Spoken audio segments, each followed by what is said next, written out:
नमस्कार, the focus news में आपका स्वागत है। मैं हूं दिलीप ठाकुर। भारत सरकार के द्वारा आज एक बहुत बड़ा फैसला लिया गया है। जी हां, खालिस्तान के 9 अलगाववादियों को भारत सरकार के द्वारा टेररिस्ट घोषित कर दिया गया है, आतंकवादी घोषित कर दिया गया है।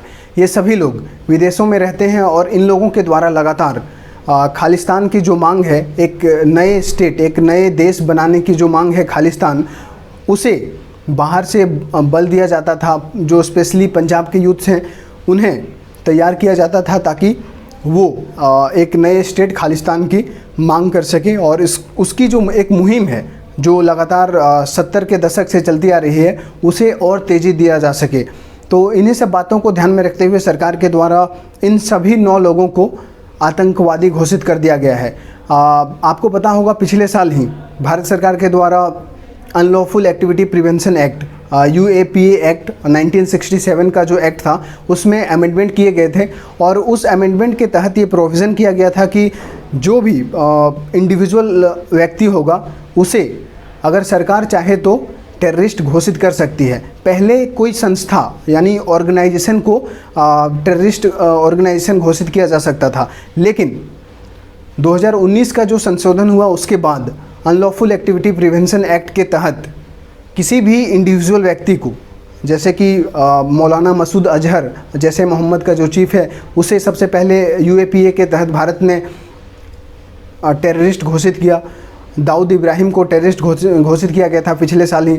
जकीउल रहमान लखवी जो आतंकवादी है, पाकिस्तान का है, उसे भी पिछले साल ही आतंकवादी घोषित कर दिया गया था भारत सरकार के द्वारा। और अब इन 9 लोगों को भारत सरकार के द्वारा टेररिस्ट डेसिग्नेट कर दिया गया है। इन 9 लोगों में कुछ बड़े नाम हैं जिनका नाम मैं आपके साथ साझा करना चाहूँगा। पहला नाम है पन्नू, जो अमेरिका का रहने वाला है, अमेरिका में फ़िलहाल रहता है, और उसके द्वारा लगातार पंजाब में खालिस्तान की जो मूवमेंट है उसको बल दी जा रही थी, तो उसे भारत सरकार के द्वारा आतंकवादी घोषित कर दिया गया है।